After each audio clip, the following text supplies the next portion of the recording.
The manhwa opens with someone speaking to the third brother about the wicked female, believing that she is finally dead. Another voice hurriedly explains to the third brother that he never intended to kill her. He claims that she was about to hit him, so he only pushed her lightly. However, the others still think that it would be better if the wicked female truly died, because if she disappears, no one would beat them every day anymore. They even consider this moment as revenge for their elders and the second brother. At that moment, the female protagonist finally opens her eyes. She slowly regains consciousness and wonders if someone is talking nearby. Confused, she notices two boys standing in front of her. Both boys stare at her with fear and hostility, repeatedly calling her a bad female. One of them exclaims in shock that she is somehow still alive. The female protagonist struggles to sit up while a sharp pain throbs inside her head. She realizes that she must have hit her head badly. Although the wound on the front has disappeared, the back of her head is severely injured, making her wonder what exactly is happening to her. Completely confused, she asks the two boys who they are. One of the boys immediately reacts with panic, warning her not to think about hitting them because they are no longer afraid of her. The other boy mutters that the bad female must have damaged her brain when she fell. The white-haired boy introduces himself as North and tries to explain who the other boy is as well, but West quickly interrupts him. West refuses to let North continue speaking because he believes the bad female is only pretending to have amnesia in order to trick them again. Still confused, the female protagonist asks North to continue what he was trying to say and then questions them about her own identity. North hesitates, but West harshly declares that she is Saiyan Vest, a cruel, weak, smelly, and terrible female. His words leave her stunned as she wonders how someone could possibly describe her that way. Soon, realization crashes into her mind. She remembers that she originally came from the apocalypse, and she begins to suspect that the explosion somehow caused her to transmigrate into a novel she once read. In that novel, Saiyan Vest is a villainess and the biological mother of the story's 4 future antagonists. Those 4 children eventually grow into terrifying figures: the cold-blooded snake beast man, the intelligent insect beast West Blue, the wolf beast North Clear, and another equally dangerous child. The female protagonist also remembers how horribly the original owner of this body treated those children. Every one of them suffered endless abuse under their biological mother's hands. In the end, Saiyan Vest's fate is tragic because the 4 children eventually torture her to death in revenge for everything she did to them. After realizing this, the female protagonist stares at the 2 boys standing before her and understands that these are the very children who will kill her in the future. Trying to improve the situation, she awkwardly attempts to approach them warmly and thinks about hugging them like a loving mother. However, West immediately becomes furious and assumes that the bad female is merely planning another cruel method to torture them. He warns her to stay away because they refuse to remain her victims any longer. West even throws a rock at her while calling her a stinky female and declaring that she is not their real mother. His reaction causes the female protagonist to grit her teeth in frustration as she internally complains that the 2 boys are nothing but troublesome little brats. Even so, she cannot completely ignore the memories of their suffering. The novel had described their miserable childhoods in horrifying detail.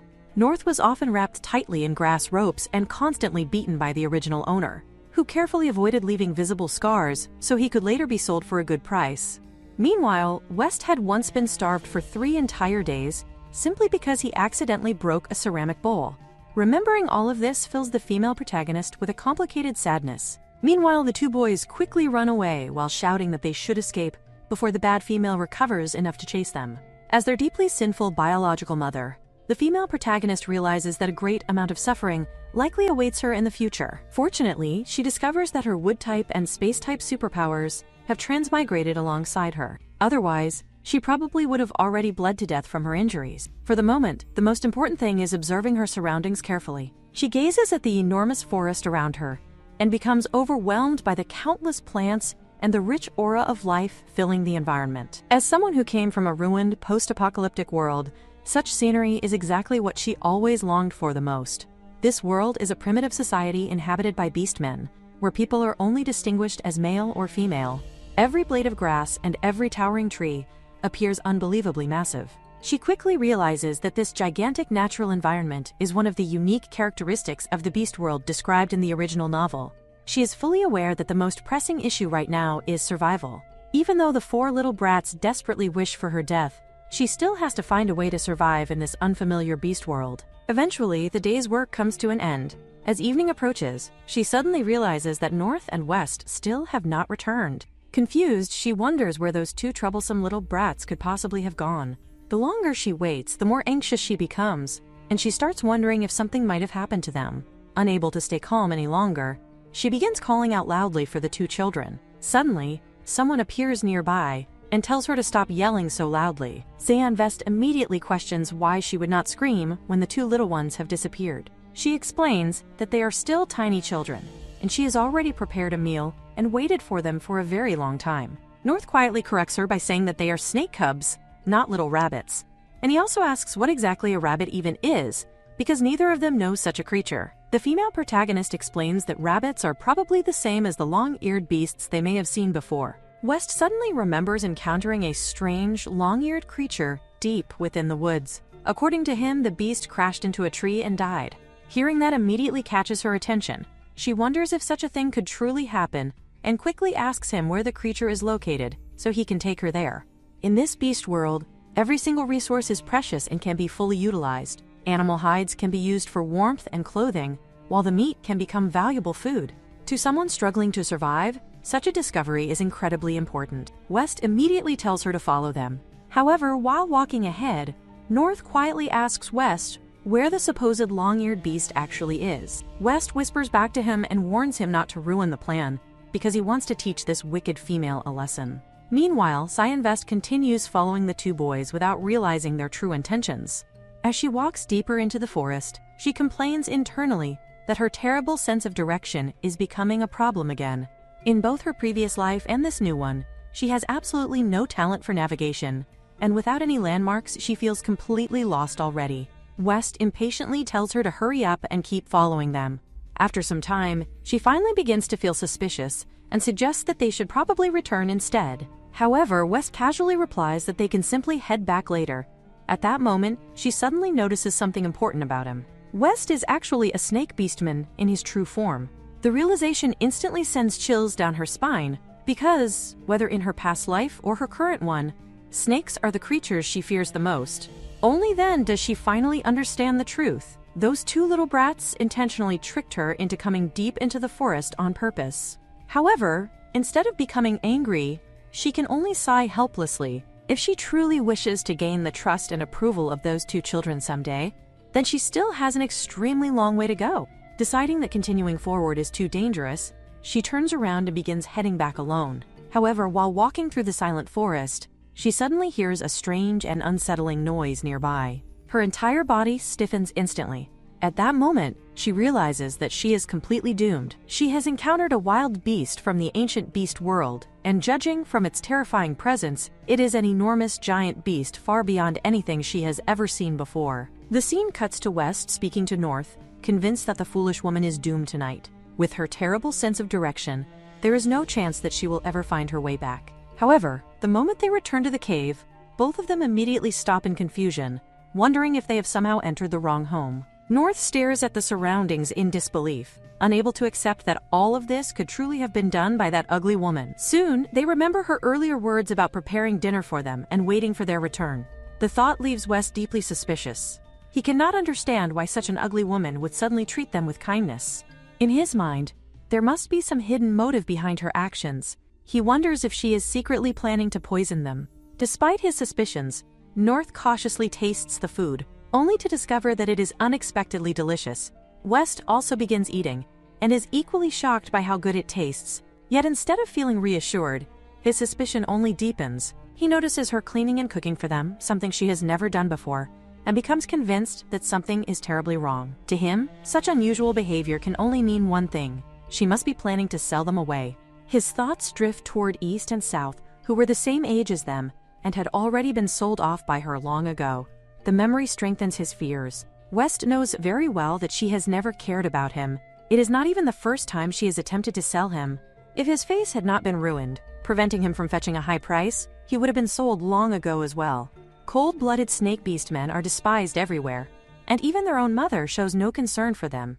North bitterly remarks that, in the end, they are worth nothing more than a single beast hide. Meanwhile, Cyan is facing a terrifying giant beast. She cannot help but think that they truly intended to send her to her death by feeding her to a wild creature. Looking at the dagger in her hand, she realizes that it is so small that it would not even serve as a toothpick for the enormous tiger-like beast standing before her. Without hesitation, she summons her gun and fires at the beast. However, the giant creature swiftly dodges the attack, leaving her stunned. She begins wondering whether this thing can even be considered a normal animal at all.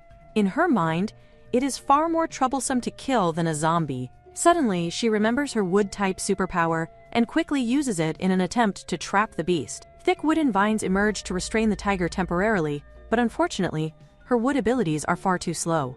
They can only hold the monster back for a brief moment before it starts breaking free again. At the same time, West notices a strange bird nearby and watches the battle unfold. He cannot understand how that dark and tiny ugly woman expects to kill such a gigantic beast with such a small weapon. In his opinion, continuing this fight will only lead to her being devoured sooner or later.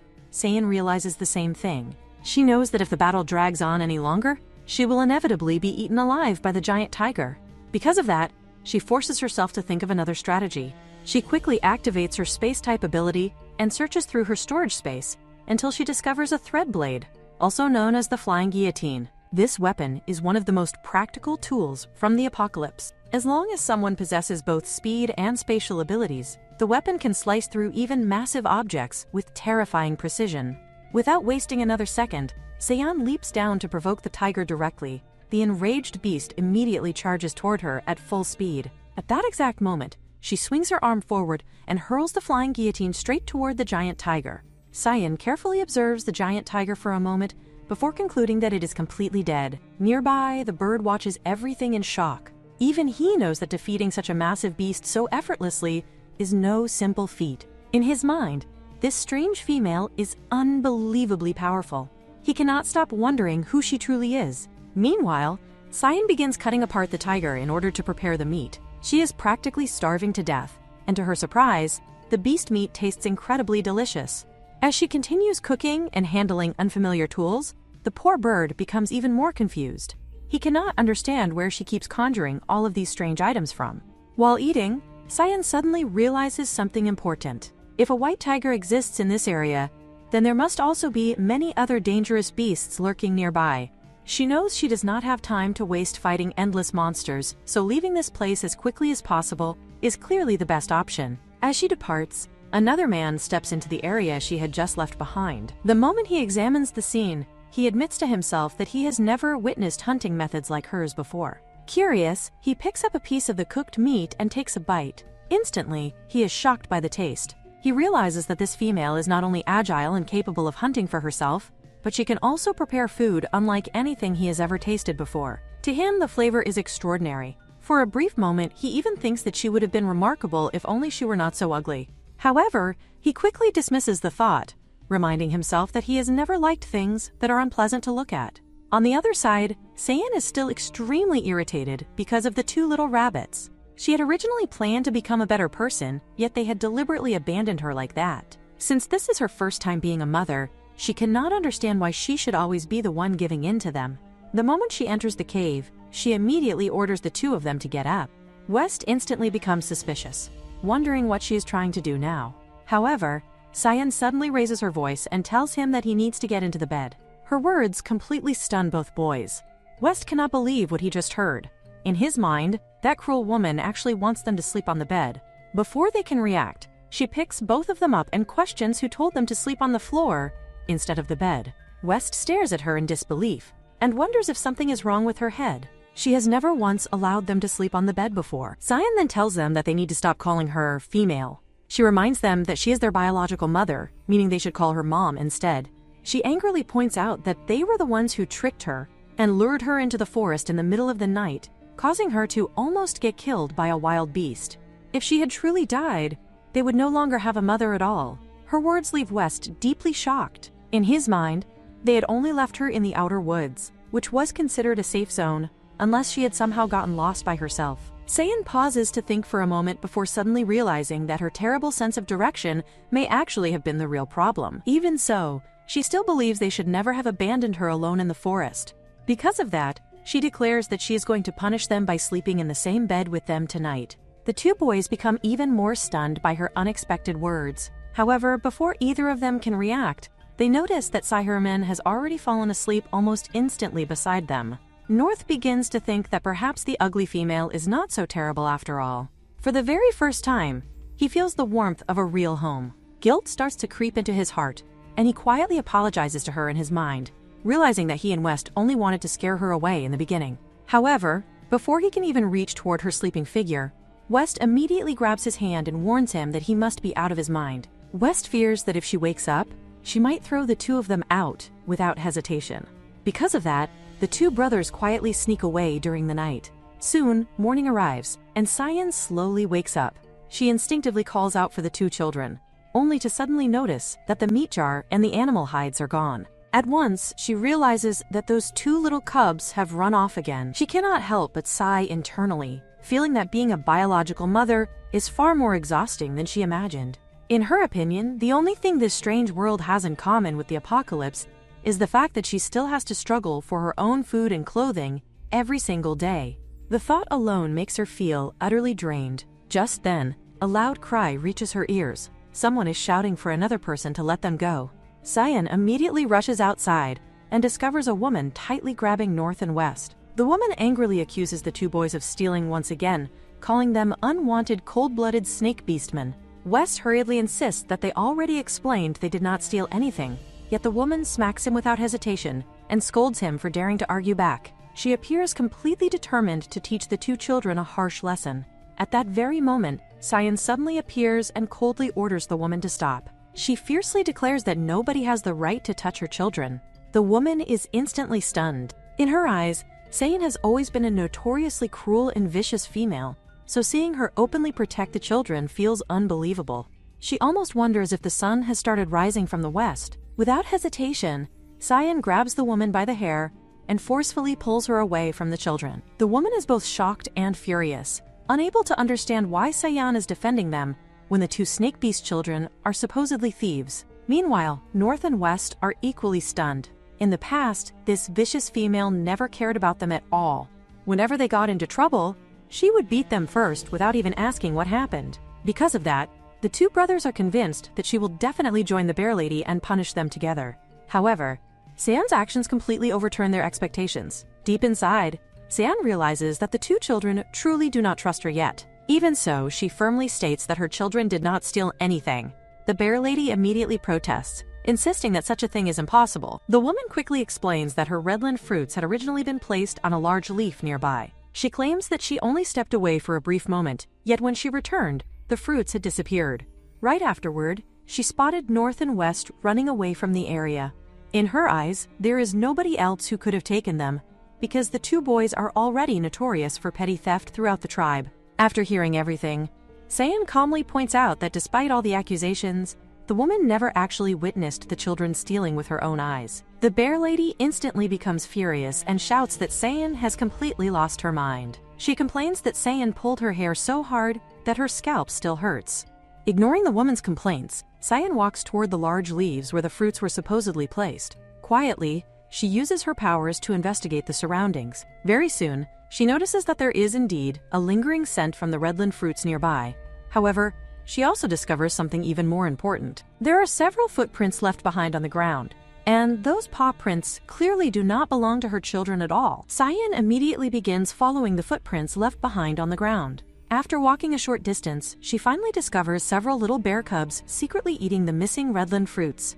Shortly afterward, the Bear Lady also arrives at the scene, and the moment she sees the cubs, she instantly recognizes them as children from the bear tribe. Cyan coldly points out that the real thieves have finally been exposed. She states that since the truth is now clear, the Bear Lady should properly apologize to North and West for falsely accusing them. However, the Bear Lady merely scoffs in response. Deep down, she feels that there is absolutely no reason for her to apologize. In her eyes, even if the two snake beast children did not steal her fruits this time, they must have stolen from others before anyway. Because of that, she stubbornly refuses to apologize to cold-blooded snake beastmen. Hearing those words immediately irritates Cyan. She slowly begins walking toward the Bear Lady, causing the woman to feel uneasy, as she wonders what Cyan intends to do next. Without warning, Cyan suddenly throws a punch directly at her. The Bear Lady is completely stunned and angrily questions on what grounds she should even apologize. She complains that the redland fruits she worked hard to gather all day are gone, and on top of that, she has already been beaten by Cyan. However, before she can finish speaking, Cyan slaps her once again and bluntly tells her to stop talking nonsense. Cyan firmly states that the stolen fruits are an entirely separate matter. What truly matters is the fact that the bear lady falsely accused innocent children and bullied them without proof. Cyan then criticizes her for not even understanding the most basic concept of offering an apology after making a mistake. Faced with Cyan's terrifying expression, the bear lady finally loses her courage. She hurriedly apologizes to North and West before quickly fleeing the area in embarrassment and fear. Watching the woman run away leaves West completely stunned. He cannot believe that the fierce female actually managed to scare somebody off for their sake. Even North becomes frightened by his own mother's behavior. Nervously, he quietly suggests to West that perhaps the two of them should run away as well, before anything worse happens. Unfortunately for them, Cyan immediately notices their intentions. She suddenly questions where exactly the two of them think they are running off to now. The moment they hear her voice, both children instinctively believe that a beating is unavoidable after all. In their minds, a bad female is still a bad female, no matter what changes she shows. They convince themselves that she has definitely not changed at all. Later, after returning to the cave, North quietly questions West about when exactly the bad female learned how to use divine fire. West also finds the entire situation extremely suspicious. He secretly wonders if Cyan might actually be possessed by something strange. After all, they previously led her deep into the woods, yet she did not hit them afterward. She even fought another female to protect them. To West, the only possible explanation is that something must have gone terribly wrong inside her head.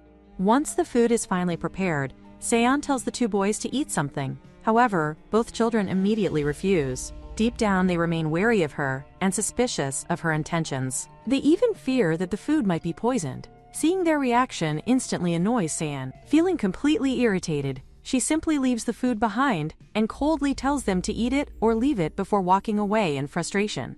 After Cyan leaves, North and West slowly approach the food. The rich aroma immediately fills the cave, making both of them stare at it in surprise. The moment they finally take a bite, their eyes widen in complete shock. The food is unbelievably delicious. Neither of them can understand how the terrible female suddenly became capable of making something this good. They cannot help but feel confused, as they wonder when exactly this once cruel woman became so kind and caring. Not long afterward, Cyan returns carrying a large wooden log. Curious, West questions what she plans to do with it. Cyan casually explains that she wants to make a bucket, but unfortunately she does not have any proper tools available. At that moment, the children question whether she still has the snake scale left behind by their father beast. Hearing that, suddenly reminds Cyan of it. She quickly realizes that the scale could actually work perfectly as a tool. Using it, she easily chops through the wood and immediately thinks that the snake scale is incredibly useful. As she works, North quietly tells her that their father beast was extremely powerful. He even finds it somewhat unfortunate that Cyan does not want him anymore. Meanwhile, Cyan cannot help thinking that if the father of those future great villains is involved, then he himself must also be some terrifying villain. Even so, she has absolutely no intention of taking a beast partner for herself. She's already finished making the bucket, and now she begins pouring water into it. After preparing everything, she calls for the two children and tells them to come take a bath. She explains that if they refuse to bathe, bugs will grow on their bodies and make them itch terribly. However, the two of them stubbornly refuse. They insist that they do not want to bathe at all. One of them even thinks that she could beat them to death, and they still would not agree to wash themselves, because they are already used to living like this. Hearing their refusal, she declares that if they do not bathe, then there will be no dinner for them tonight. In response, he internally thinks that this bad female only knows a few tricks besides hitting him, and starving him is clearly one of them. Even so, he remains unwilling to give in. She then turns toward North and asks whether he wants to take a bath. North slowly walks toward her, willing to cooperate, while West immediately tries to stop him. Ignoring West's protests, she begins pouring water over North's body. She carefully washes his hair and asks whether his head feels itchy. After that, she places him inside the bathtub, thoroughly cleans him, and then lifts him back up, telling him that he is completely clean now and can come out. Once the bath is finished, she wraps North in a piece of cloth. While drying him off, she cannot help thinking that he is truly an adorable little boy. Meanwhile, West watches the two of them from the side. Deep inside, he feels envious of the attention North is receiving, but his stubborn pride prevents him from admitting it. After taking care of North, she pours more water for herself and begins taking a bath as well. As she washes herself, she feels extremely relaxed. At the same time, she notices that North no longer resists her as strongly as before, which makes her feel that this is a good start. Using her space-type power, she checks the storage space and realizes that this is the only set of clothes left for her to wear. Even so, she decides that it is still far better than remaining naked. After getting dressed, she walks outside. The moment the children see her, both of them are stunned. They wonder whether this person is truly the same bad female as before. They cannot understand when she suddenly became so beautiful. In their eyes, this bad female now looks unbelievably pretty. She explains that she is going outside to dump the dirty bathwater and tells the two of them to wait patiently inside. However, the children immediately stop her. They warn her that she cannot casually go outside like this and question whether she wants to attract more male beastmen mates. They fear that something bad might happen if she leaves the house. At that moment, she suddenly realizes that she had been so focused on getting clean that she completely forgot this is a primitive world where females are rare while males are abundant. She has absolutely no desire to gain any beastman mates. Because of that, she quickly walks over to the mirror and starts covering her face with paint in order to hide her appearance. Just then, she notices that North has suddenly started crying. Concerned, she immediately asks herself what could possibly be wrong with him. North tearfully explains that he thinks he is going to die. He sadly hopes that if he really dies, she will not forget him. Hearing such words shocks her. She immediately reassures him in her mind that he is not going to die and wonders what exactly has frightened him so badly. North then reveals that he saw worms in his feces. The moment she hears that, she immediately understands the situation. The beastmen in this world survive by eating raw meat and drinking untreated water, so parasite infections are extremely common among them. She calmly comforts North and tells herself that he must not be frightened. After that, she decides that they need to leave immediately because she is going to take him to the shaman. North tells her that it is useless. In this world, if a beastman has not yet reached the green crystal level and becomes infected with parasites, they usually die very quickly. Snake beastmen are especially vulnerable to such infections. Despite hearing this, she firmly refuses to accept it and silently promises that she will not let him die. In the end, she takes North to see the shaman. When they arrive, the shaman questions the reason for their visit. She explains that her child has developed a parasite infection, so they have come seeking medicine to cure him. The shaman silently observes her with suspicion. She finds it strange that this woman has brought along a snake beastman child while also dressing in such an unusual manner. After a brief pause, the shaman coldly states that the illness cannot be cured and tells them to return home. Hearing those words, she immediately kneels down and desperately asks the shaman to think of some kind of solution. In her heart, she feels that as long as North can survive, any price would be worth paying. The shaman then explains that it is not a matter of refusing to help. According to her, there is only one known method to survive a parasite infection, and that is for the infected beastman to break through to the green crystal level as quickly as possible. Other than that, there is no cure. Since nothing else can be done, the shaman tells them that they should go back. After leaving, she turns toward North and reassures him that he should not worry, because there must be another way. She promises herself that she will definitely find a cure for him. However, deep inside, she feels troubled. She cannot understand how someone is supposed to suddenly break through to this so-called green crystal level. At that moment, a man suddenly approaches her and greets her in a flirtatious manner, calling her a beautiful lady. He then asks whether she would be interested in meeting with him. Without hesitation, she turns away and coldly tells him to get lost. Meanwhile, North recognizes the man immediately. He knows that the male who was trying to court his mother is Tyson, the top warrior of the Rock Village tribe. Even after being rejected, Tyson simply thinks that it is fine and that he will just need to work harder in the future. As she walks away, she begins thinking deeply about North's condition. In her original era, parasite infections had long ago become treatable illnesses. Since she had majored in botany during college, she believes that if she thinks carefully enough, she should be able to remember which herbs are capable of expelling parasites. The scene then shifts to West speaking with North. West quietly asks whether the bad female truly has not forgotten about him. He recalls seeing her sweeping the house, pouring water, and even washing the pot earlier that day. What surprises him most is that she did all of it without shouting or scolding anyone. North calmly tells him that she would not forget about him. Just then, she suddenly rushes back excitedly and announces that she finally remembers pumpkin seeds. She immediately asks the two boys a question and shows them a picture of the plant, while asking whether they have ever seen anything similar before.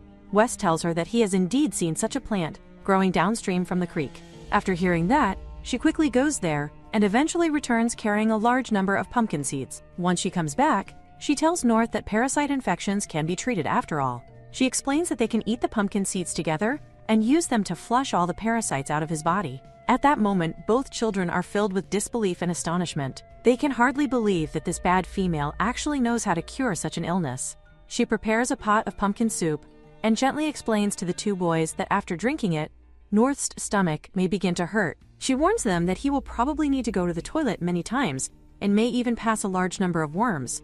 But she assures him that this is completely normal and that there is no reason to be frightened. According to her, within only a few days, the parasite sickness inside his body will be completely cured. After hearing her explanation, all three of them sit down and drink the soup together. A few minutes later, the effects begin to appear exactly as she predicted, and the three of them are soon seen relieving themselves.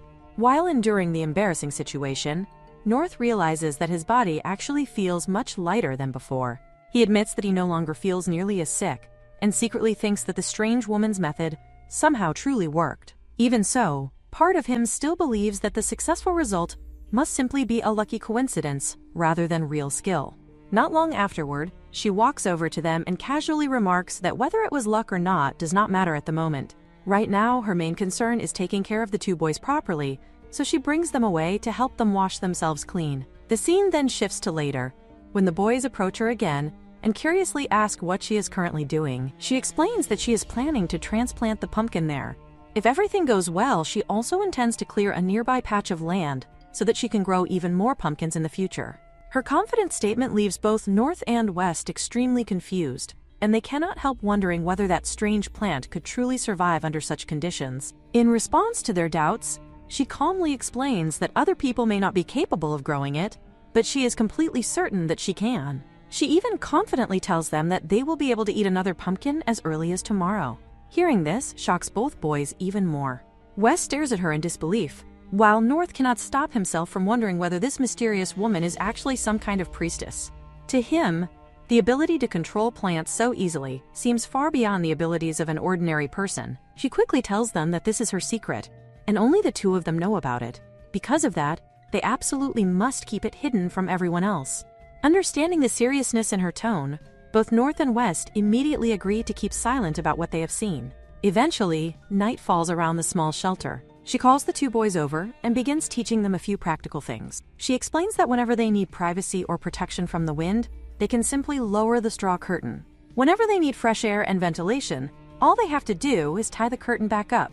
After explaining everything carefully, she asks whether they understand her instructions properly. North looks at her with admiration and comments that she is incredibly smart. However, before he can continue speaking any further, West suddenly steps in front of him and firmly tells him that they should already be going to sleep. Even after saying that, West continues standing stiffly in place instead of lying down.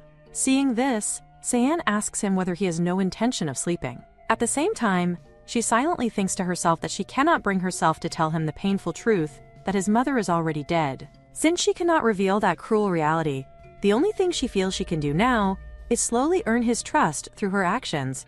West quietly replies that he does not intend to sleep on the bed. Hearing this, she simply turns away and tells him that if he refuses to sleep there, then he can sleep on the floor instead. After saying that, she calmly walks over and lies down on the bed herself, while West remains sitting alone on the floor in silence. She secretly peeks over at West and notices that he is still quietly sitting on the floor instead of going to sleep properly. Seeing his stubborn behavior, she walks over to him without another word, gently picks him up, and places him onto the bed herself. While covering him properly, she cannot help thinking to herself that he truly has a strange habit.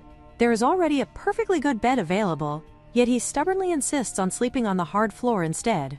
Eventually, morning arrives, and the next scene shows her already awake and preparing breakfast for everyone. As she cooks, she tells the two boys to continue taking the medicine she prepared for them. According to her, after only 2 more days of treatment, their condition should improve completely, and they will finally recover fully from the sickness that has been troubling them. At the same time, she begins noticing a subtle but obvious change in the boys' behavior. Compared to before, North and West are visibly starting to trust her more. The fear and caution they once showed toward her are slowly disappearing little by little. A short while later, North walks up to her somewhat hesitantly and asks whether she could give him a little more medicine, along with some additional pumpkin. Hearing this request immediately reminds her of something important. At first, she had originally assumed that the two boys had been secretly taking the potatoes and vegetables for themselves because they were hungry. However, now it finally becomes clear to her that they were most likely bringing the food back for their brothers instead. Understanding the situation, she calmly tells North to wait for a moment while she searches for a large leaf that can be used to wrap the items properly. After preparing everything carefully, she hands the medicine and food over to him while explaining the instructions clearly. She tells him that one packet should be used each day, and for the powdered medicine, he simply needs to mix it with water before drinking it. As for the pumpkin, she explains that it can be eaten directly without any preparation. After receiving the food and medicine, North and West immediately set off together to visit their siblings. As they walk through the tribe, the two boys notice the same chaotic atmosphere that always surrounds the place. Everywhere they look, groups of males are constantly fighting and competing around the females, creating endless noise and disorder.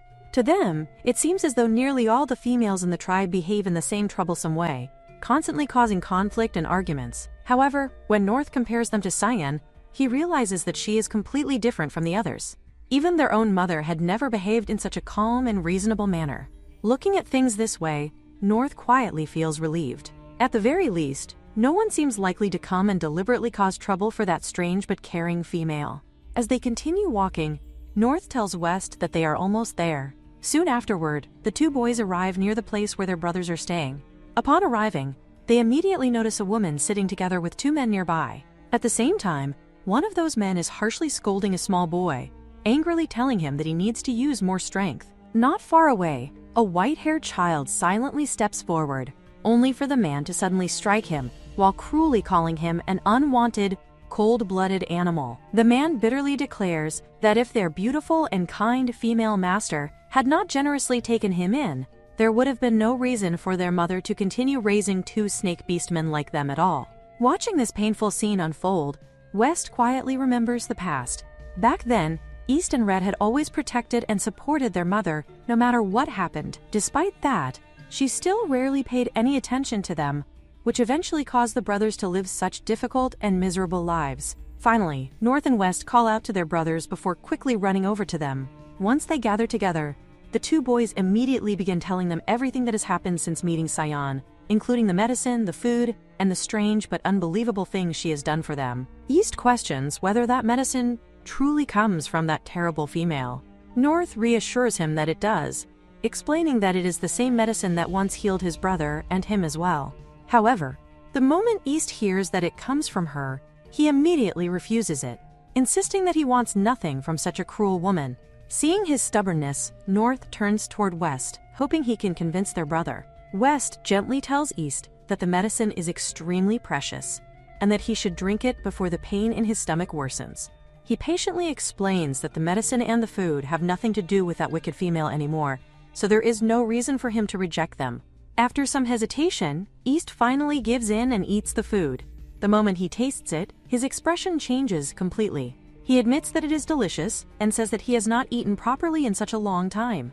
To him, the meal tastes unbelievably good after enduring so much hunger. North then notices the terrible condition of East's arm and questions whether they still force him to work despite his injury. Before East even gets the chance to answer, something is suddenly thrown at him. The one responsible is their master. She arrives with a mocking smile on her face, after noticing that the other two brothers are there trying to help him. Her eyes narrow with amusement as she taunts North and West, suggesting that since they are all so close, perhaps she should simply buy the two of them as well. The instant she says those words, West immediately steps in front of his siblings to shield them. He boldly declares that she can keep dreaming because he will never allow her to bully them again. His defiance instantly enrages the woman. Furious that he dares glare at her like that, she harshly slaps him across the face. Her anger only grows stronger as she spits cruel insults at them, calling them filthy, ugly, cold-blooded beastmen, and declaring that all of them deserve to die. She then orders the men beside her to stop standing around and immediately grab the disobedient snake beastmen. While the men begin moving forward, West desperately shouts for them to let his siblings go. At that very moment, the bear female from earlier witnesses the entire scene unfolding before her eyes. She quickly realizes that those children are about to be bullied again. The memory of the frail Cyan risking her life to protect her children last time flashes through her mind, and she finally understands that Sayan is actually a genuinely good female, despite her weak appearance. Without wasting another second, she hurries off to inform her. As soon as Sayan hears about what is happening, panic fills her heart. The moment the bear female tells her that her children are being bullied by their master, Sayan immediately begins running toward them without hesitation. When she arrives, she instantly shouts for everyone to stop right there. Her eyes burn with anger as she demands to know whether they feel no shame for treating children in such a horrific way. At the same time, she notices the injured boys standing there and realizes that they must be east and south. Their miserable condition shocks her deeply, especially after seeing how badly hurt they are. The nasty woman walks forward with a smug smile and tells Sayan that she has arrived at the perfect time. She then throws something toward her and casually remarks that she has conveniently brought the other two children as well. Mockingly, she presents the beast heights to Sayan as though she is discussing nothing more than a simple transaction. However, Sayan's expression immediately hardens with fury. She firmly declares that her children are her children, and that she has no intention of selling even a single one of them. In truth, she has come there today for only one reason: to take all 4 of her children back with her.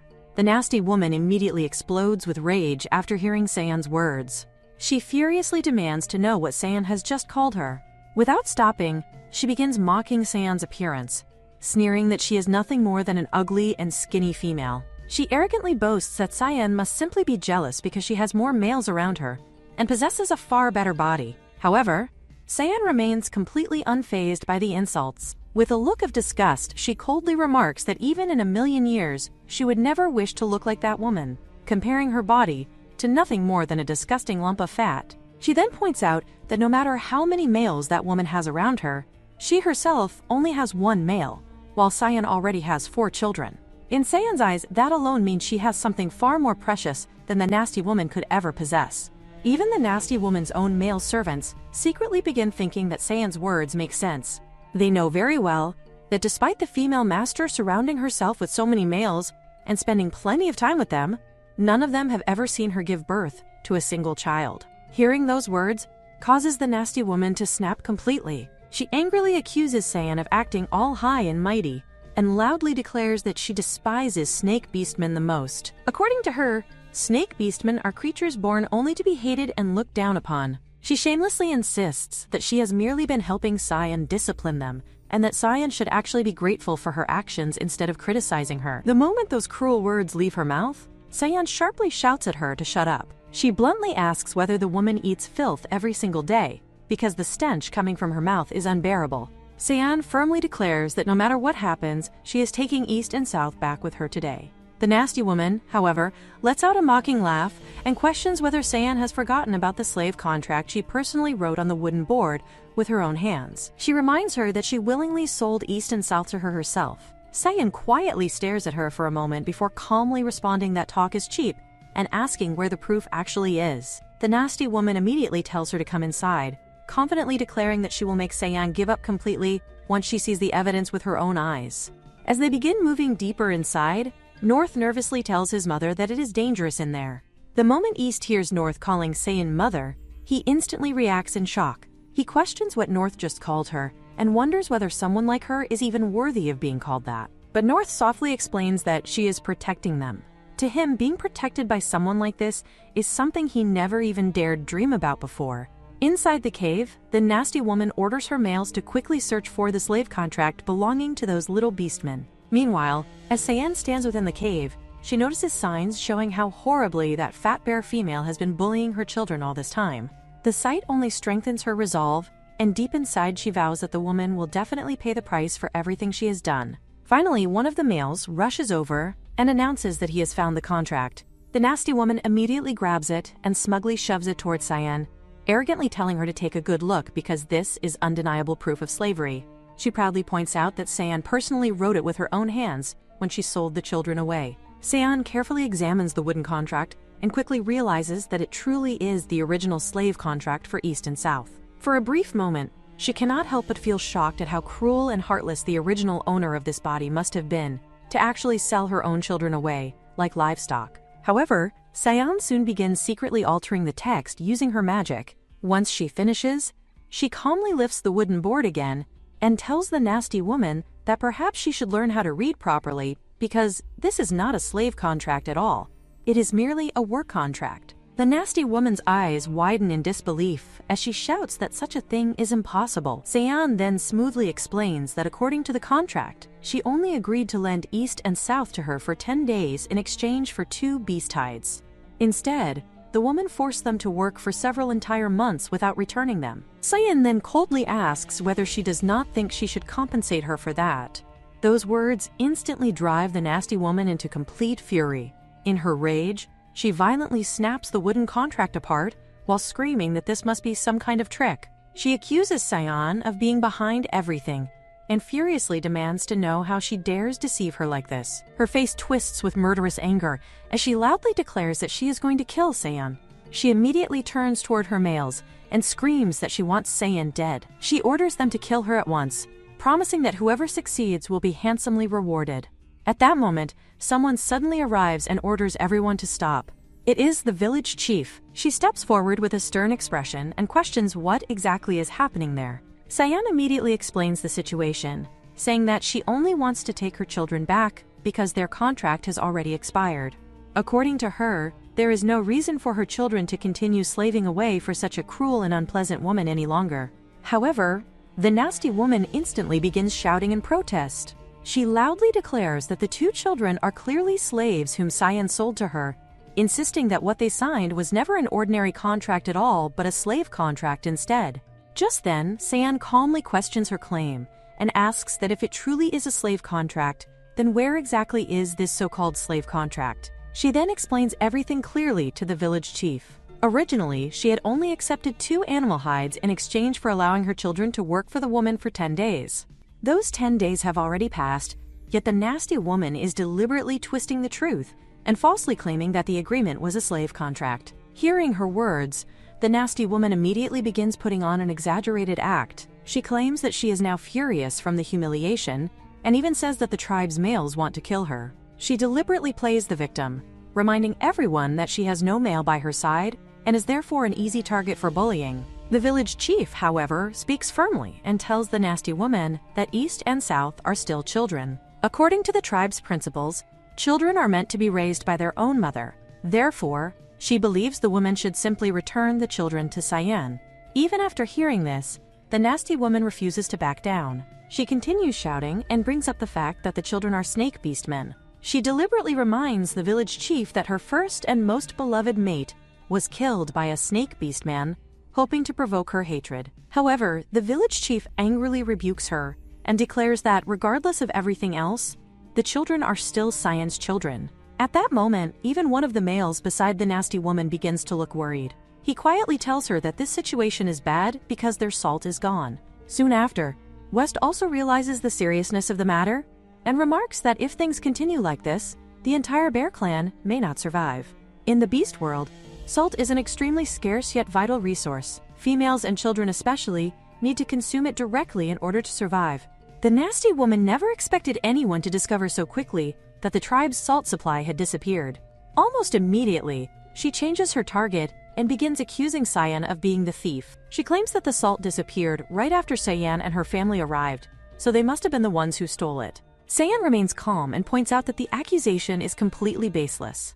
Nevertheless, the nasty woman continues screaming and insists that Sayan is the thief. She then orders her men to search Sayan and her family for the missing salt. Sayan coldly questions why she should allow them to search her. Her refusal only makes the nasty woman even louder, as she claims that Sayan must be feeling guilty and therefore does not dare to let them search her because she truly stole the salt. At that point, Sayan turns toward the village chief and calmly asks whether there is no punishment within the tribe for slandering others. Otherwise, if false accusations are allowed so casually, then anyone in the tribe could freely throw mud at others whenever they please in the future. The village chief narrows her eyes and questions Sayan about what exactly she is trying to imply. Just then, Sayan confidently proposes a condition. She states that if the nasty woman's salt is not found on her, then she demands compensation in the form of 2 animal hides along with a formal apology. The nasty woman immediately agrees without hesitation. At the same time, she arrogantly declares that the salt is definitely on Sayan. She even claims that if the salt is discovered,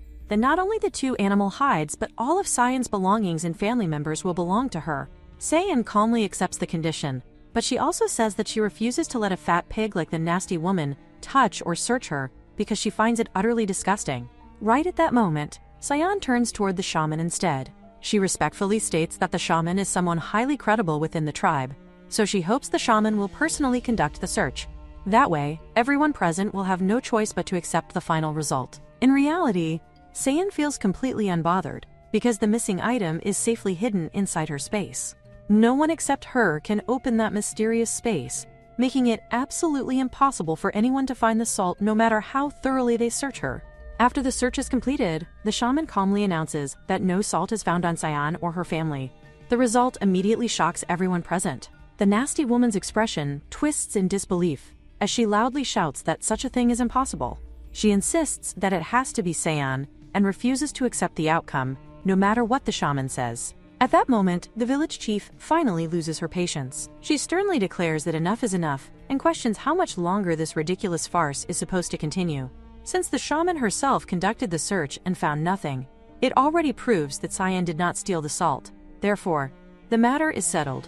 With a cold expression, the village chief orders the nasty woman to admit her loss and fulfill the promise she made earlier. Sayan immediately steps forward and questions whether the woman is now trying to back out of her own words. She reminds her clearly that the agreed compensation is 2 beast hides, not a single one less. The nasty woman's face turns ugly with anger, yet she has no other choice. Gritting her teeth in frustration, she orders one of her males to hand over the 2 beast hides. After receiving them, Sayan calmly turns toward her children and tells them that they are finally going home. As the group begins walking away, Sayan suddenly notices that East is unable to walk properly. His movements are weak and unstable, and every step appears painful. Seeing this instantly reminds her of what the shaman told her earlier. The shaman had explained that all of her children are injured, but East's condition is especially serious. His arm had been broken long ago and never received proper treatment, so it likely would never fully heal correctly. During the fight earlier, even his leg was injured and broken as well.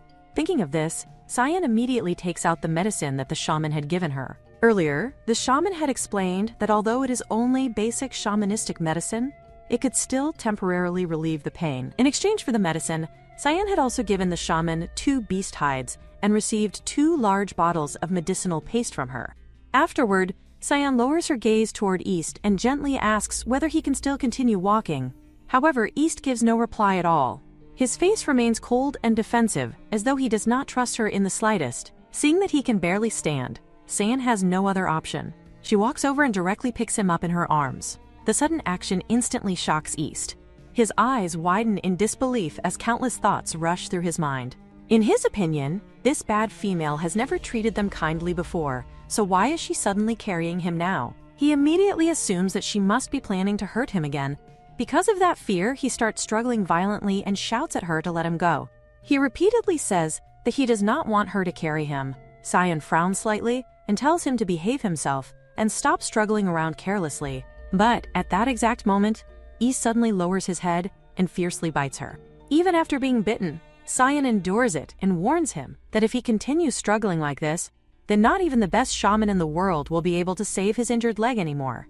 East immediately shouts back that it is none of her business. His words make Sayan sigh helplessly as she begins speaking again, calling him a truly stubborn child. However, before she can even finish her sentence, East's body suddenly goes limp. The next second, he loses consciousness entirely in her arms. Everyone immediately begins shouting East's name, their voices filled with panic as they ask whether he is all right. In the chaos, someone quickly rushes forward and carefully lifts him up before carrying him deeper into the cave. Little by little, the tense atmosphere starts to settle as they finally allow her to help them, though complete trust still does not come easily. She quietly admits that things will not be simple now that all of them are gathered together inside the cave. Even so, she says that she will apply medicine to their wounds. It may hurt a little, but they will have to endure it. South looks at her with visible surprise, wondering if she has always been this gentle. At the same time, East continues groaning in agony, repeatedly muttering that it hurts too much. His condition is far more serious than the others realize. It is obvious that he cannot recover naturally on his own anymore. After observing him for a moment, she understands that she has no choice but to use her powers. She tells Vest to draw the curtain closed, and once the curtain completely blocks the area from view, she finally begins. She knows that her wood-type ability possesses healing properties. If she uses it carefully, she should at least be able to mend the bones in East's broken leg first. As the faint green light begins to gather around her hands, the younger children stare in shock. One of them cannot help but wonder if this woman is actually some kind of priestess. Nearby, North anxiously worries over whether his eldest brother will truly be all right. West stares at the glowing green light with confusion, thinking that such power should only work on plants, so how could it possibly be used directly on a person? The healing magic slowly spreads through East's injured body. After completing the first treatment, she calmly asks him how many days his arm has been broken. East refuses to answer her. Seeing his silence, she turns toward North instead and asks him the same question. North quietly replies that East's arm has remained broken for 15 days. The moment she hears that answer, her expression changes. For 15 entire days, East's arm has never been properly set. Because of that, the bone has healed crookedly. He is only 5 years old, yet he has already been forced to endure such unbearable suffering. The thought alone makes her chest tighten painfully. She gently explains to East that she will have to reset the bone in his arm properly before healing it again. She asks whether he agrees, but the moment her words reach him, East immediately begins shouting in resistance. He fiercely warns her not to touch him.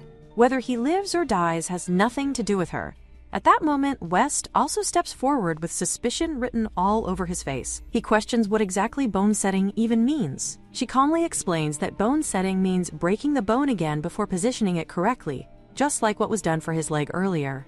The explanation only terrifies East even more. He starts struggling violently as he shouts at her not to touch him.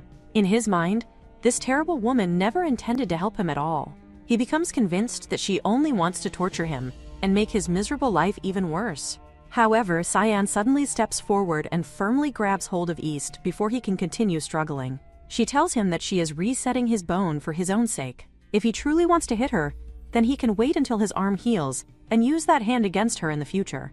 Even so, East still questions her actions bitterly. He cannot understand why she is suddenly asking for his permission now when she has never cared about what any of them wanted before. Out of all the children, he is probably the one who hates her the most. He is also the one who wants her dead more than anyone else.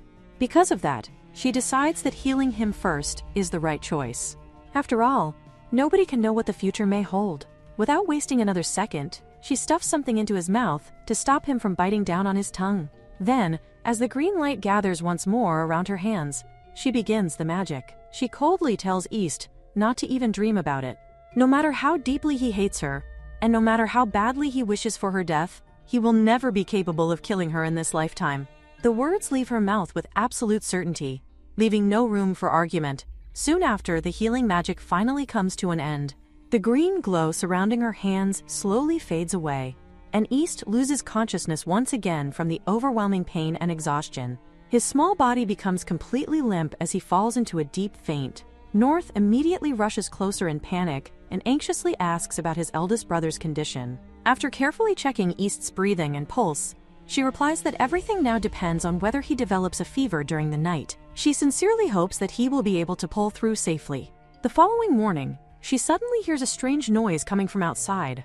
The sound instantly catches her attention, making her wonder what could possibly be happening so early in the day. Before she can investigate properly, North suddenly comes running toward her in a panic. Breathless and distressed, he blurts out that his eldest brother is gone. The news immediately irritates her. East would rather run away with freshly broken and reset bones than remain near her for even another moment. What a troublesome little child he truly is. At the same time, she notices that South still has not fully recovered yet, meaning he will have no choice but to continue resting inside the cave. She then turns toward West and North and firmly tells them that the two of them are responsible for bringing East back. His limbs were only reset 3 days ago, and they still have not healed properly. If he continues moving around recklessly, the damage could become permanent. When she first arrived in this world, she had spent every day searching for West and North. Before she realized it, she had somehow ended up raising an entire group of rebellious little children. Fortunately, East could not have gone too far in his current condition. She already knows that if she personally goes to find him, he definitely will not agree to return with her. In that case, it is far better to let the other children persuade him instead. Just then, the fat lady suddenly approaches and asks Cyan what she is doing standing around. She explains that the village chief has called for everyone to gather together and that all the females are required to attend. This immediately confuses Cyan, causing her to question why there is suddenly a gathering and what exactly has happened. The fat lady explains that it is most likely because of the sacred fire. The sacred fire is considered the spiritual soul of the entire tribe. Once it goes out, it is as though the tribe itself loses its soul. In this era, civilization has not yet advanced enough for people to create fire on their own, meaning the tribe's only source of fire has effectively become the source of their very survival. Cyan then asks where the previous sacred fire originally came from. Her question instantly causes the fat lady to stare at her in disbelief before asking whether she truly does not know. She explains that the sacred fire is said to be a divine gift from the beast god himself. According to the high priest from the city of 10,000 beasts, only children baptized by the sacred fire can grow up healthy and strong. If the sacred fire is extinguished, then the tribe itself will gradually decline and fall apart. Hearing this explanation finally makes things clearer to Cyan. However, the fat lady continues lecturing her, asking whether she truly understands what would happen if the tribe declined. Someone like Cyan, especially a female without a male protecting her, could easily end up being devoured by wild beasts. After saying that, the fat lady shakes her head helplessly and mutters that there is no point trying to explain such things to her anymore, before finally walking away. At that moment, Cyan also notices that nasty woman standing nearby together with her males. It becomes painfully obvious that a female without a male by her side is treated like an outcast within this tribe. Not far away, Tyson is also present among the crowd. His gaze unconsciously drifts towards Cyan for a brief moment. The village chief notices this immediately, and teasingly asks Tyson whether he wants to meet with Cyan. Tyson instantly becomes flustered, his face turning red as he hurriedly denies it and tells the village chief not to speak nonsense. The village chief tells him that the entire tribe already knows he was rejected when he proposed to Cyan. Even though Cyan has indeed changed recently, Tyson is still the only male in the Rock Village tribe in the past 100 years to awaken his special bloodline. He is the tribe's greatest hope, the pride of their people. Compared to Cyan, who is skinny, dark, and small, he would clearly be better off with someone like Beer. However, before the village chief can continue questioning him, she suddenly realizes that Tyson is no longer standing there. The boy has already run off to find Cyan. Meanwhile, Tyson leans closer to her, causing her to look at him in confusion. He introduces himself as Tyson and explains that she does not have a male partner here, so the village chief orders him to stay by her side and protect her. The statement immediately leaves her puzzled. Protect her? She silently recalls how every female in the tribe seems to be constantly surrounded by males. It now appears that the men staying beside the women for protection is another tribal rule she knows absolutely nothing about. At the same time, she notices Tyson moving unusually close to her. The short distance between them makes her inwardly wonder if this guy is standing far too close. Watching the entire scene unfold causes that nasty woman to grow absolutely furious. In her eyes, Cyan is supposed to be a worthless female whom nobody wants. Yet the woman beside her calmly points out that Cyan is far from unwanted. Tyson himself clearly seems interested in her. Hearing that only makes the nasty woman even more enraged, as she silently thinks that they should all just wait and see. Just then, North suddenly arrives and loudly calls out to Cyan. The moment he reaches her, he immediately wraps his arms around her in a hug, leaving her slightly confused by his sudden excitement. North quickly tells her that they have finally found eldest brother. Not only that, but eldest brother apparently wants revenge and is preparing to burn down that nasty woman's cave. Hearing this, she immediately realizes that East somehow has fire in his hands. He must have secretly brought it from home. The sacred fire of the tribe may already be extinguished, yet East is still carrying flames with him. Although she understands where he got the fire from, the others do not. Once the fire spreads, countless people will inevitably connect the incident to the sacred fire going out. The consequences would be disastrous. Without wasting another second, she quickly runs off together with North, because she has to stop East before things spiral completely out of control. At the same time, West is desperately trying to stop him as well, repeatedly telling East not to act recklessly. However, East only shouts back in fury, declaring that that nasty woman has already turned him into a cripple. After taking his revenge, he is willing to repay everything with his own life if necessary. To him, his life no longer has any value anyway. Nobody cares about crippled beastmen. In the world of beastmen, those with broken arms or legs are abandoned sooner or later. Since death is inevitable for someone like him, he believes it is better to drag that woman down with him and get revenge before he dies. His words leave the others stunned, making them wonder why every single one of them seems so tragically ill-fated. Just then, someone suddenly arrives and coldly remarks that he truly has some nerve. At such a young age, he already dares to imitate others and set fires. The unexpected voice instantly causes East to freeze. The moment he sees her, his expression darkens. In his eyes, she is the evil female who sold him away. What right does she have to judge whether his actions are right or wrong? Yet despite everything, she still came. East coldly tells her that this fire has nothing to do with her. However, instead of arguing back, she slowly kneels in front of him and says that the person he truly should burn is not that nasty woman inside the cave. It should be her. If he truly has the courage, then he should burn the one who sold him to that woman in the first place. The words immediately shatter the restraint East has been desperately holding on to. He angrily shouts that he does want to burn her. More than anything, he wants to ask her why she sold him away. He says that he is not afraid of having no food to eat. He is not afraid of starving or freezing in the cold. He is not even afraid of being beaten. But what he cannot understand is why she had to sell him. Hearing his broken cries, she softly tells him that she will never do such a thing again. However, East immediately turns his face away and refuses to believe her. In his eyes, she has already betrayed him once, and that alone is enough to destroy any trust he once had. With that, he prepares to throw the fire into the cave. She quickly reaches out to stop him, but it is already too late. The flames have already landed inside. Within moments, the entire cave erupts into a blazing fire. Someone suddenly notices the growing danger, causing panic to spread everywhere. Realizing how serious the situation has become, she immediately tells West to take North and leave the area at once. She also tells North to take good care of East. Then, without hesitation, she turns around and rushes straight into the burning cave. The others are instantly horrified and begin shouting for her not to go inside, but by then, she has already disappeared into the flames. We see that she grabs whatever she can find and desperately tries to put the fire out. However, at that exact moment, that nasty woman suddenly appears and immediately begins accusing Cyan of being a vicious and wicked female. She loudly claims that Cyan dared to steal the sacred fire kindling and is now using the sacred fire itself to burn down her own cave. The woman deliberately raises her voice even further, calling everyone over to witness the scene for themselves while pretending to mourn her poor cave. Her words quickly begin stirring panic and anger among the tribe members. Tyson instantly tries to move towards Cyan, wanting to help her, but the woman standing beside him hurriedly stops him, warning him that the situation is far too dangerous. Meanwhile, Cyan quickly realizes that trying to extinguish the flames normally is completely useless. The fire has already grown far too large, and she knows there is no way she can put it out with only animal hide. Just then, her eyes suddenly catch sight of something nearby. She notices what looks like dustpan ash, and the moment she realizes what it is, she immediately grabs it and begins throwing it directly onto the flames. At the same time, the village chief lets out a horrified cry toward the heavens, lamenting that the sacred fire is gone and that the tribe's sacred flame has been extinguished. That nasty woman immediately takes the opportunity to fuel the chaos even more. She sneers at Cyan while once again calling her a wicked female.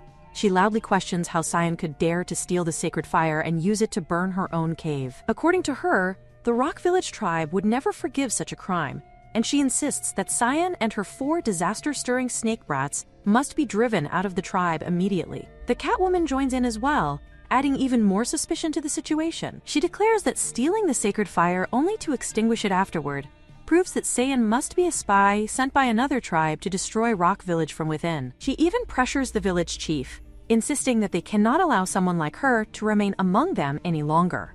Out of everyone present, Tyson is the only one who steps forward in Cyan's defense. He firmly insists that Cyan is not that kind of woman. However, the rest of the tribe members immediately begin turning against him as well. They angrily remind Tyson that Cyan has spent years eating the tribe's food for free, and now she has extinguished the sacred fire without permission. They question whether he truly understands the importance of the sacred fire to the tribe's survival. To them, the tribe is already finished, and they refuse to keep a wicked female like her around any longer. Soon, the crowd completely loses control as everyone begins shouting over one another, demanding that she be banished from the tribe immediately. Meanwhile, East sits silently while watching the entire scene unfold before him. He knows very well that he is the one responsible for all of this, so seeing everyone blame that wicked female instead leaves him confused and unsettled. At the same time, he still cannot fully understand why everyone is reacting so intensely over this so-called sacred fire. He does not understand what is truly going on. Unable to stay still any longer, East tries to step forward, but North quickly stops him. North firmly tells him that he cannot interfere right now and that they need to trust their mother because she will definitely figure something out. Finally, Cyan steps forward herself, calmly facing the furious tribe. She declares that if they truly plan to banish her from Rock Village, then they should first understand one thing. Without her, they will not be able to relight the sacred fire within even a single day. Her words instantly shock the village chief, causing him to question what exactly she means by that statement. Cyan then calmly explains that since she is the one who extinguished the fire, she naturally also possesses the ability to make it burn once again. Hearing this leaves the village chief staring at her in disbelief, as he questions whether what she is saying could possibly be true. Cyan calmly tells them that it is truly a pity. If she leaves this place, then naturally she will no longer be able to relight the sacred fire for them. The moment those words leave her mouth, that nasty woman immediately begins shouting at the village chief once again. She desperately warns him not to listen to Cyan, insisting that she is nothing more than a scheming and wicked female trying to manipulate everyone with her tricks. However, the village chief no longer dares to ignore the situation so carelessly. He firmly declares that as long as Cyan is capable of relighting the sacred fire, then no one in the tribe will be allowed to banish her. He assures her that once the sacred fire burns again, nobody in Rock Village will dare force her out. Hearing this instantly makes that nasty woman explode in anger. Cyan, however, remains completely calm. She states that she can indeed relight the sacred fire, but if she does, then she wants that nasty woman to leave Rock Village forever. The village chief immediately looks troubled after hearing that condition. He explains that their tribe already has far too few females, and the tribe desperately needs women in order to continue reproducing and surviving. Although that nasty woman possesses a terrible temper, she is still a female of the tribe after all. Because of that, he cautiously asks whether Cyan could perhaps change her condition. However, Cyan simply turns away as if she no longer wishes to continue the discussion. She tells the village chief that since he does not wish to make things difficult for her and cannot banish that nasty woman, then they should simply forget about everything altogether. The moment she begins leaving, the village chief instantly panics. He hurriedly rushes forward and grabs Cyan, desperately pleading with her to help the tribe and relight the sacred fire. Cyan then calmly replies that by the beast god's court, even if Rock Village cannot meet her condition, she will still relight the sacred fire for them. Her words immediately confuse the village chief, who cannot understand why she would still agree to help after all of this. Cyan then suddenly turns toward Tyson and asks whether, as a warrior blessed by the beast god, he would be willing to help her relight the sacred fire. Tyson immediately smiles without hesitation and agrees. Cyan tells him to come a little closer, and once he does, she quietly whispers instructions into his ear before asking whether he understands what he needs to do. Soon after, Tyson immediately begins carrying out the task, exactly as she instructed. The surrounding tribe members watch everything nervously, but before long, they suddenly notice something unbelievable. The sacred fire actually begins lighting up once again.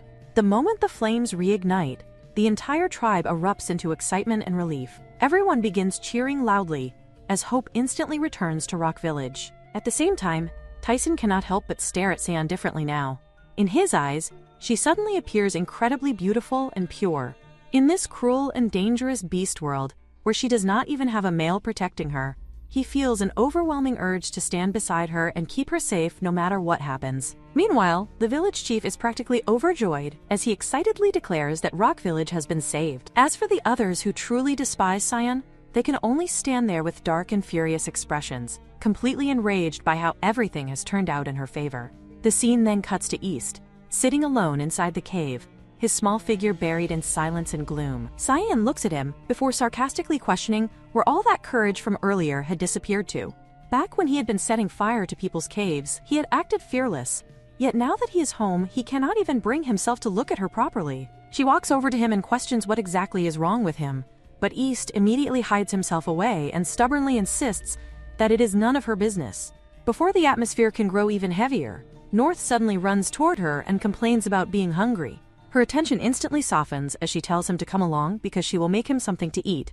Even while she prepares food for North, East remains sitting there in silence, refusing to move.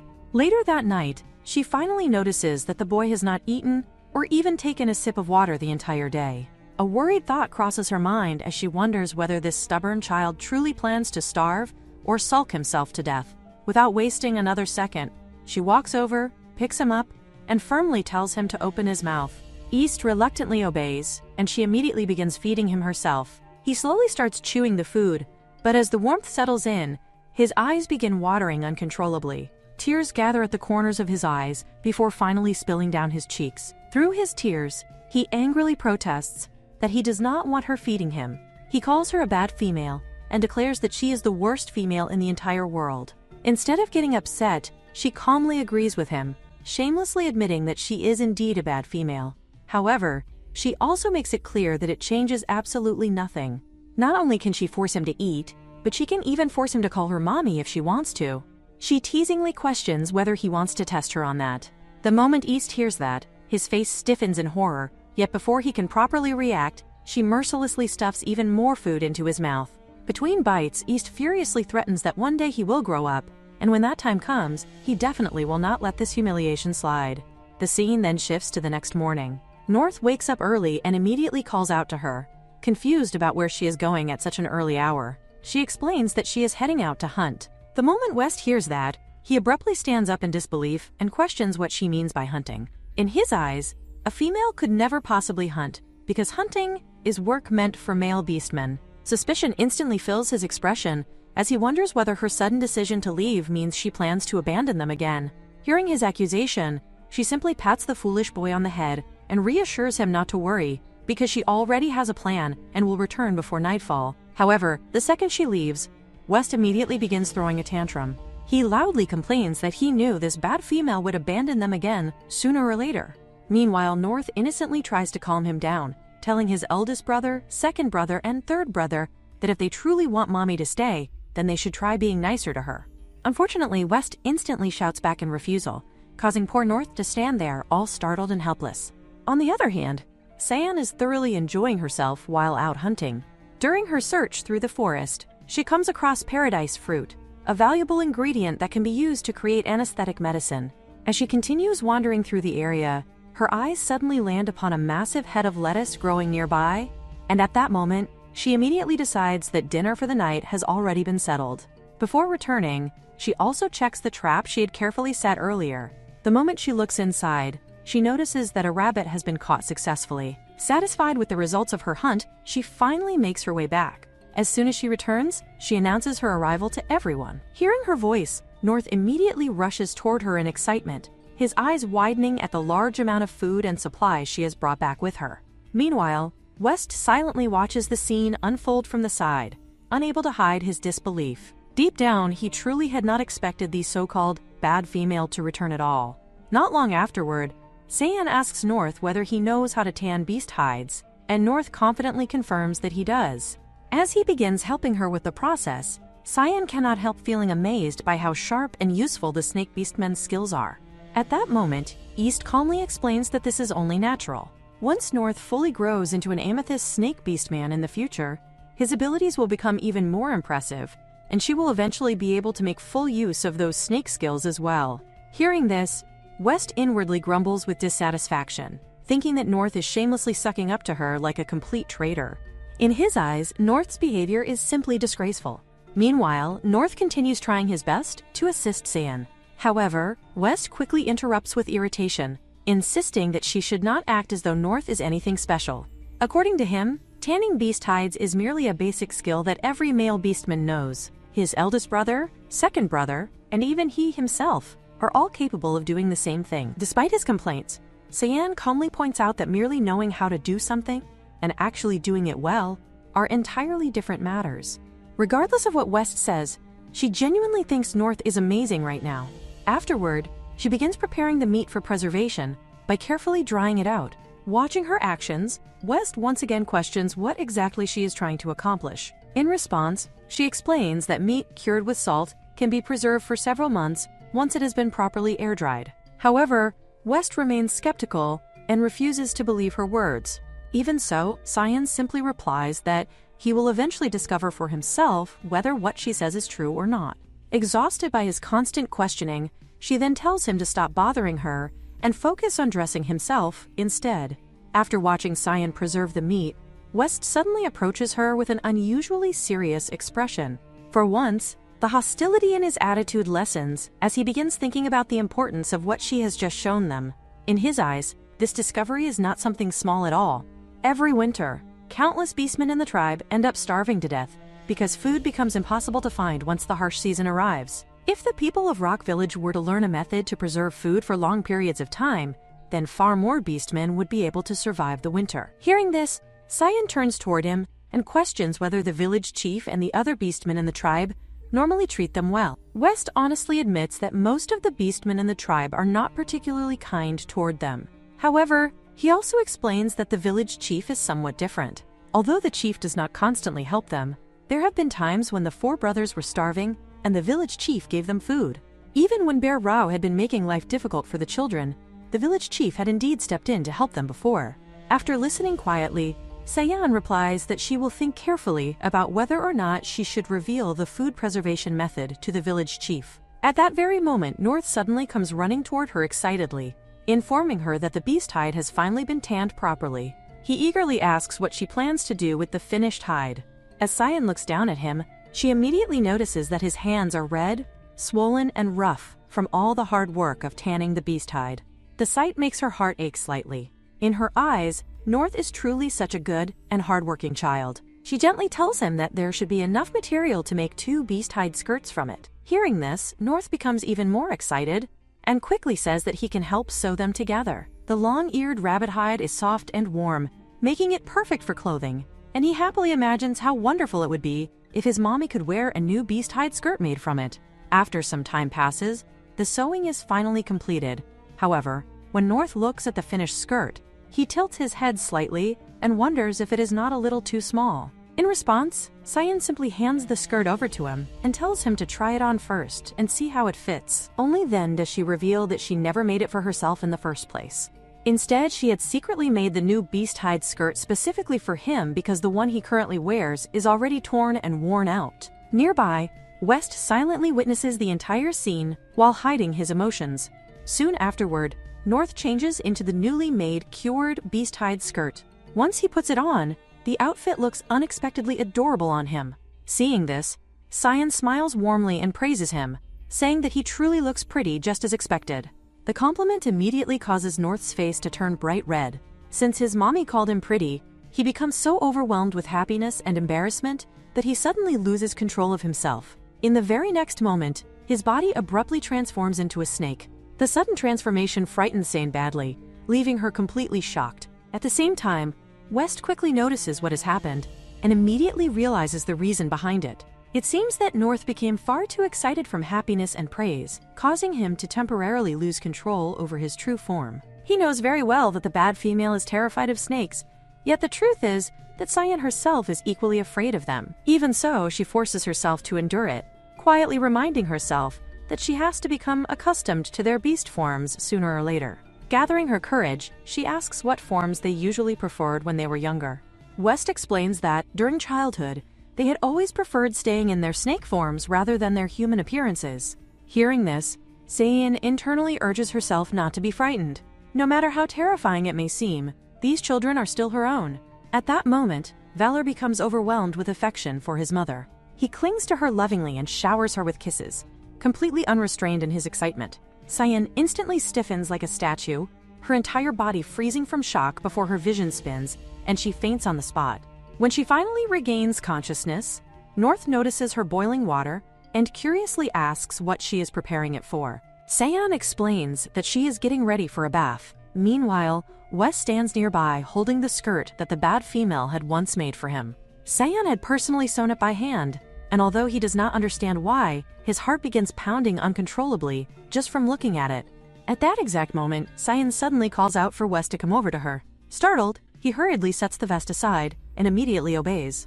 Nearby, East quietly watches the interaction unfold. A strange feeling rises within him as he wonders why the bad female had made clothes by hand for their third and fourth brothers, yet had never done the same for him or South. The thought leaves bitterness in his chest, making him question whether it is because they are somehow less worthy in her eyes. Soon after, West loudly protests that he refuses to wash his hair. His outburst catches Cyan completely off guard. He stubbornly repeats himself once more, insisting that he absolutely will not wash it. Rather than forcing him, Cyan simply gives in and calmly assures him that she will not touch his hair. After helping him finish bathing, she cannot help but think about how adorable he looks. Her warm gaze and gentle expression cause West's heart to tremble strangely. He realizes that the bad female had complimented him, and to his own embarrassment, he feels an undeniable sense of happiness from it. Even so, he immediately scolds himself internally. He tells himself that he cannot forgive the bad female so easily. Yet despite those thoughts, another desire begins growing inside him. He wants to transform into his snake form in front of her. However, hesitation quickly follows. What if seeing his true form frightens her? Still, he remembers that North had already done the same thing before, and Cyan had not rejected him. If North could reveal himself so openly, then why could he not do it as well? West convinces himself that the worst outcome would merely be another beating, something he has already endured countless times before. Cyan suddenly turns her head when she notices movement nearby, only to freeze slightly at the sight before her. West has transformed into his snake form and quietly informs her that it is him. Although the sight startles her for a brief moment, she does not scream or push him away. Instead, West carefully slithers closer before wrapping himself around her foot possessively. Once he is satisfied, he simply settles there comfortably and falls asleep. Meanwhile, Cyan can only stare downward in complete disbelief. Deep inside, she feels as though this entire situation may truly become the death of her one day. Still, after calming herself, she eventually accepts it. If her children truly wish to remain in their beast forms forever, then so be it. As long as they are happy, she is willing to endure her fear and slowly become accustomed to it. The following morning, Cyan heads out once again, feeling rather satisfied with the previous day's hunt. Since the last haul had turned out surprisingly well, she eagerly wonders what other beasts she might be able to catch today. However, as time passes, confusion slowly begins creeping into her mind. Despite wandering around for quite a while, she cannot spot even a single fierce beast anywhere nearby. This leaves her wondering whether she is simply unbelievably unlucky today. Just as Power Saiyan begins to think that it is finally time to return home for the day, a strange sound suddenly echoes through the forest. The sharp rustling of leaves and the heavy beating of wings instantly make her tense. The moment she lifts her head, her entire expression freezes in shock. Hovering above her is a gigantic eagle-like creature with terrifying golden eyes and enormous wings capable of stirring violent gusts through the trees. At first glance, she becomes convinced that it is a fierce beast of the forest. In fact, its overwhelming aura feels far more dangerous and powerful than even the great white tiger she encountered before. Panic immediately rises within her chest. Without wasting another second, she hurriedly pulls out her gun and begins firing at the enormous creature. However, the bullets fail to leave even the slightest scratch on its body. Meanwhile, the giant bird itself is completely bewildered. It cannot understand how its strong and magnificent appearance somehow fails to charm her. Instead of admiring him, she looks utterly terrified. He becomes increasingly confused about how everything has somehow turned out this way. Seeing her desperately waving that strange little weapon around, he begins to think that perhaps she is trying to play some kind of game with him. Since she appears determined to continue, he silently decides that he might as well humor her. On the other hand, Power Saiyan quickly realizes that fighting such a monster head-on is impossible. Her mind races frantically as she searches for a way to escape. In desperation, she grabs onto a hanging vine and attempts to swing away in order to create some distance between herself and the terrifying beast. Unfortunately, the vine suddenly snaps. Her body loses balance instantly, and she begins falling toward the ground below. Yet just before she can crash, the giant eagle swiftly dives downward and catches her with surprising gentleness. The enormous creature carefully lowers itself onto the ground while supporting her safely. The next moment leaves her utterly stunned.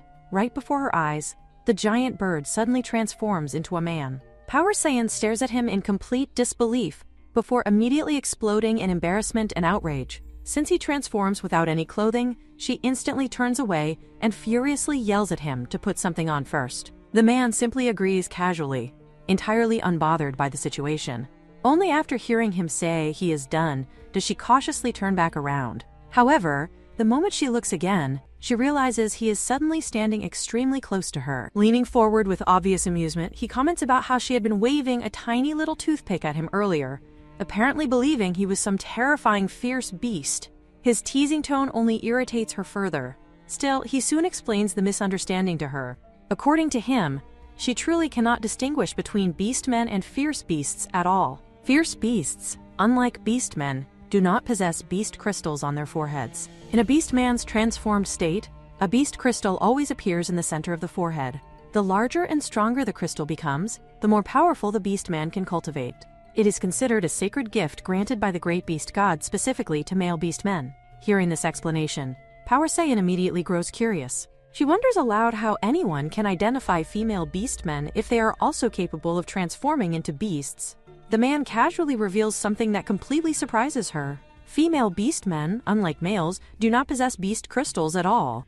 Because of that, they are unable to cultivate. The revelation instantly leaves Power Saiyan deep in thought. From her perspective, the situation of female beastmen sounds incredibly miserable. They are naturally weaker, unable to cultivate strength, and forced to live in a world where power determines survival. The more she thinks about it, the more unfair the entire system begins to feel in her eyes. The man calmly explains to her that the beast god is actually very fair. According to the laws of the beast world, as long as a female mates with a powerful male, she is able to inherit part of his strength and protection. Because of this, powerful males are naturally pursued and admired everywhere. With obvious confidence in himself, he proudly reveals that he is on the verge of breaking through to the level of an empathized beast man. His tone carries both arrogance and charm, as he suggests that she should simply choose him as her male instead. After all, with his strength, appearance, and status, he is highly sought after no matter where he goes. In his experience, as long as he takes the initiative, there has never been a female who remained unmoved by him. However, much to his surprise, Power Saiyan rejects him immediately. She apologetically explains that she already has a male, and that he is the father of her 4 children. Even though the world has already fallen into an apocalypse, she still believes in monogamy. Although she has never personally met the original owner of this body's husband, the marriage mark still exists upon her body. As long as that mark remains, she cannot simply accept another husband. Her words instantly make the man misunderstand her intentions. Instead of feeling rejected, he becomes even more amused. He questions why she is apologizing to him at all. From his perspective, her attitude almost sounds as though she regrets being unable to make him her primary male. Saiyan becomes completely confused by his strange logic. Meanwhile, the man suddenly bursts into laughter, proudly declaring that it is only natural for her to think highly of him. After all, he is the famous Lord Owl, a genius of White Eagle City. In his opinion, the little female clearly has excellent taste. Yet before the awkward conversation can continue any further, a dangerous growl suddenly echoes nearby. The atmosphere instantly changes. A massive silver wolf steps forward from the forest shadows, its fierce silver eyes locked directly onto the eagle beast man. Power Saiyan's heart skips a beat the moment she notices the crystal embedded in the center of the wolf's forehead. At first, she almost mistakes him for a fierce beast, but the crystal immediately tells her otherwise. Then realization finally strikes her.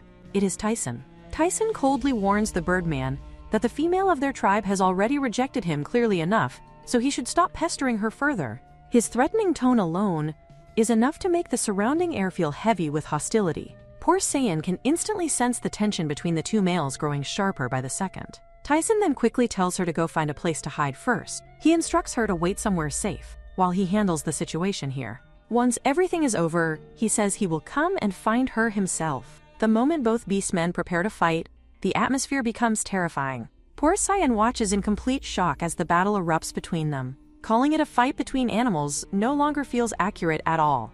Their speed and destructive power are monstrous, tearing through trees and shaking the ground itself. Compared to the high-level warriors she once knew during the apocalypse, these beastmen seem no less terrifying. At that moment, only one thought remains in her mind. Tyson is from the same tribe as her. No matter what happens, she should trust Tyson first. So while the 2 males clash violently against one another, she quickly runs toward the ground below, intending to escape and hide, just as Tyson instructed. Unfortunately, before she can get far, the eagle suddenly swoops down from above and grabs her from behind. Poor Saiyan immediately panics. The force of the sudden movement causes tears to form in her eyes from pure fear, while Tyson's furious barking echoes loudly behind them. Hearing Tyson's enraged voice only makes her heart pound harder. At the same time, she cannot stop wondering where the hell this crazy eagle is even taking her. Then suddenly, the eagle releases her. For one horrifying moment, she thinks she is about to plummet straight to her death. However, instead of letting her fall, the eagle smoothly catches her again, this time forcing her onto his back as he continues flying through the sky at terrifying speed. The strong winds nearly make her lose balance instantly. Cyan can only continue shouting desperately for him to put her down. Unlike beastmen who are naturally adapted to such heights, she is genuinely terrified of flying. The endless sky beneath her and the violent rushing wind only make her cling tightly to the eagle's feathers in absolute panic. The two continue flying across the vast sky for quite some time before the giant eagle finally begins descending toward the ground below. Strong winds rush past Power Saiyan's face as she desperately clings to the creature's back the entire journey. Only when the eagle eventually lands does she finally feel her heart settle slightly. The moment her feet touch the ground, she immediately collapses onto the sand in exhaustion. Still dizzy from the terrifying flight, she lies there for a moment while trying to calm her breathing. At the same time, she cannot stop wondering where exactly this strange giant bird has brought her. More importantly, her thoughts instantly drift back toward the 4 children waiting at home. No matter what happens, those children still need to eat. That alone is enough to make her force herself back up. Determined to return immediately, she marches toward the eagle without hesitation and aggressively grabs him, threatening to wring his neck if he does not take her back right now. In response, the eagle once again transforms back into his human form. Even though she has already witnessed his transformation once before, the sight still leaves her momentarily stunned. The smooth transition between beast and human form feels far too surreal for her to fully get used to.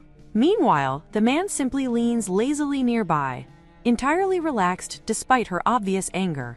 With shameless confidence, he suggests that since both of them are willing, perhaps they should simply become mates already. His words instantly ignite her temper again. Poor Saiyan furiously snaps that there is absolutely no such thing as both of them being willing. She firmly repeats herself once more, emphasizing that she already has one male and has absolutely no intention of accepting a second one. As far as she is concerned, this discussion is already over. With that said, she declares that she is leaving immediately. However, instead of feeling offended, the eagle beast man suddenly begins blushing slightly. Deep inside, he feels increasingly fascinated by her. Across the entire Westworld continent, females commonly choose multiple, powerful males in order to survive more comfortably. Yet this strange little female insists on wanting only one male for her entire life. To him, she truly feels incredibly rare and unusual. Because of that, he leans closer with amusement, dancing in his eyes, before questioning whether she can truly handle returning right now. After all, she had looked completely miserable earlier during the flight. Does she really want to vomit again? Although Cyan feels embarrassed hearing that, her mind quickly returns to the children waiting at home. Right now, they are probably already worried sick about her. Meanwhile, back at the cave, the atmosphere has become increasingly tense. Van East coldly tells the others to stop waiting any longer, because that bad female is obviously dead outside by now. According to him, there is no way she is coming back. North immediately tells him to stop talking like that. Even though East speaks harshly, it is obvious that he is worried about her too. However, East stubbornly insists that if she betrayed them once before, then she can easily abandon them again. In his eyes, Tyson's broken arms and legs already make him nothing more than useless trash that will eventually be discarded sooner or later. West, however, quietly disagrees. He says that she probably will not abandon them now. Instead, he feels that she might simply have run into some kind of trouble outside. Those words instantly make all 4 children nervous. Unable to sit still any longer, North suddenly rushes toward the cave entrance. He emotionally declares that it was already hard enough for them to finally gain a mother, so there is no way he can simply allow her to disappear like this. He is going to search for her himself. West immediately stands up as well, saying that he does not feel comfortable allowing North to go alone. Because of that, he decides to accompany him. He then tells South to remain behind with Tyson before the 2 boys finally prepare to leave. Meanwhile, far away from the cave, Cyan is now sitting quietly beside the beach. The cool night sea breeze feels surprisingly comfortable against her skin, gradually easing some of the stress in her heart. The peaceful sound of waves crashing against the shore creates a calm atmosphere she has rarely experienced since arriving in this dangerous world. As she sits there absent-mindedly, something nearby suddenly catches her attention. A small sea turtle slowly crawls toward her. The moment she notices the rough clusters attached to its shell, she immediately recognizes them as barnacles. In her previous world, she knows that barnacles are marine parasites capable of damaging a turtle's shell, reducing its movement, and greatly lowering its chances of survival. Without hesitation, she carefully begins removing the barnacles one by one. As she works, she softly tells the turtle that everything will be fine now. At the same time, she realizes that these barnacles can even be used as food for dinner later. To her surprise, after she finishes helping the little turtle, more turtles suddenly begin approaching her one after another. Cyan stares blankly at the growing crowd.